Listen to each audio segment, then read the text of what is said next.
এখন তো আমার স্বপ্নের 100 কোটিতে আটকে না, 100 কোটি। ইন্ডাস্ট্রি হিট রেসপন্স বরবাদের মাত্র 20 দিনে বরবাদ গ্রস কালেকশন করে ফেলেছে 50 কোটির উপরে। তো এই কথাটা আমার না, এই কথাটা হলো বরবাদের প্রডিউসার এবং কি রিয়েল এনার্জি প্রোডাকশনের মালকিন শারেন আক্তার সমী ম্যাডামের।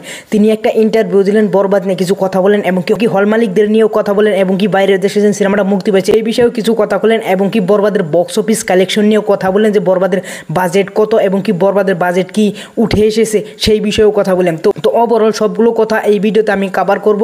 তো আমার সঙ্গে থাকো। তো হয়ে গেছে আমি সফর মেগাস্টার শাকিব খানের বরবাদ সিনেমা ফাইনালি আজকে 20তম দিন হয়ে গেছে, সিনেমা হলে রিলিজ পেয়ে গেছে। তো মাল্টিপ্লেক্সে আজকে সবাই টিকিট নেই, যতটি শো ছিল সবগুলো সবাই এখন বর্তমানে হাউসফুল যাচ্ছে এবং কি মিড নাইট সবাই চলতেছে। তো সিঙ্গেল স্ক্রিনের কথা তো বাদ দিয়ে দিলাম, সিঙ্গেল স্ক্রিনে কীভাবে চলতেছে, স্ক্রিনে অনেক লম্বা লম্বা লাইন ধরে ভাই দাঁড়িয়ে আছে মানুষ বরবাদ দেখার জন্য। তো এখানে ভাই ইউএসএ, নর্থ আমেরিকা এবং কি কানাডায় মুক্তি পেয়েছে বরবাদ সিনেমা। এই বিষয়ে একটা সমী ম্যাডাম বললেন যে বাইরের দেশে যেন আমাদের সিনেমাটা মুক্তি পেয়েছে, এইটা হলো আমাদের বরবাদের যেটা বাজেট উঠে যেটা ফায়দা হয় ওইটা হলো আমাদের এক্সট্রা ফায়দা, এক্সট্রা লাভ, ওই টাকাটা আমাদের এক্সট্রা লাভ হবে। আর যেটা বরবাদের বাজেট, ওই বাজেটটা আমাদের বাংলাদেশ থেকে উঠে আসবে। তো বাংলাদেশে এই সিনেমাটা যতটা বিজনেস করছে আমাদের হিসাব টিসাব মিলিয়ে 20 কোটির উপরে ভাই আমরা এই কদিনে বক্স অফিস ইনকাম করছি, ওই 27 কোটি বাদ দিয়ে। তো প্রথমে 7 দিনে 27 কোটি টাকা বক্স অফিস ইনকাম করছিল, তারপরে ভাই 20 কোটির উপরে বক্স অফিস ইনকাম করছে, প্রায় 50 কোটি এখন আমরা বক্স অফিস ইনকাম দিতে পারবো যদি হিসাব করছি। কিন্তু ভাই এর মধ্যে শারেন আক্তার সমী ম্যাডাম বলেন যে আমরা বরবাদের সিঙ্গেল স্ক্রিনের অনেকগুলোই ভাই 6 দিন 7 দিনের ভাই আমাদের ইনকাম দেওয়া হয় না, তারা আমাদেরকে পয়সা দেয় নাই, হিসাবটা দেয় নাই বুঝিয়ে করে। তো হিসাবটা ভালো করে বুঝিয়ে দিলে আমরা বলতে পারবো যে আমাদের সিনেমাটা কত টাকা বক্স অফিস ইনকাম করছে। তো ওভারঅলে শারেন আক্তার সমী ম্যাডাম একটা হিসাব করে বললেন যে আমাদের যেটা নেট কালেকশন আহে, তো ওই নেট কালেকশন আমরা টিকিটের যত প্রাইসে অত দিয়ে আমরা যোগ করি, যোগ করার সাথে সাথে আমাদের একটা গ্রোস কালেকশন আসে, ওই গ্রোস কালেকশনটা আপনাদের আমরা বলি।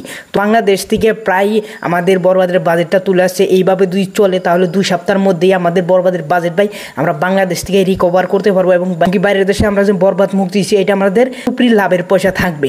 তো বরবাদ ফাইনালি ভাই 2 সপ্তাহ যদি এইরকম চলে বা এর থেকেও কমও চলে তাও বরবাদের বাজেট ভাই উঠে আসবে, বাংলাদেশ থেকে বরবাদ ভাই ব্যবসা সফল হবে। তো এরই সাথে সাথে শারেন আক্তার সমী ম্যাডাম বললেন যে বরবাদ আমরা 100 কোটির আয় স্বপ্ন দেখছিলাম, কিন্তু সেটাকে আমরা বাড়িয়ে এখন বেশি দেখার চেষ্টা করছি, কারণ বরবাদ যদি 20 দিনে 50 কোটির উপরে বক্স অফিস কালেকশন করতে পারে তাহলে আমরা বরবাদ, কুরবানি, ঈদ তুমকা বা তাণ্ডব আসার আগ পর্যন্ত আমরা বরবাদটা চালাবো।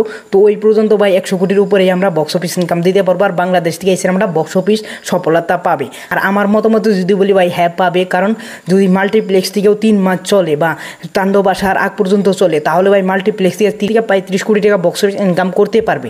30 থেকে 35 কোটি টাকা বক্স অফিস ইনকাম করলে ওইখানে যদি তোমাদেরকে 40% দেয় তাহলে ভাই বরবাদের বাজেট উঠে যাবে। আর সিঙ্গেল স্ক্রিনের টিকিট বেসে যতগুলো পাইছে ওগুলো ভাই বরবাদের প্রডিউসারের লাভ হবে। তো ওভারঅল বরবাদ ভাই একটা ব্লকবাস্টার সিনেমার বরবাদ ইন্ডাস্ট্রি হিট রেসপন্স এখন পাচ্ছে, আর কয়দিন পরে ভাই বরবাদ ইন্ডাস্ট্রি হিট হয়ে যাবে আর বরবাদ মাত্র 20 দিনে 50 কোটি টাকা বক্স অফিস গ্রোস কালেকশন করে ফেলেছে। তো এই বিষয়ে তোমাদের কি মতামত সেটা অবশ্যই বলে যাবে।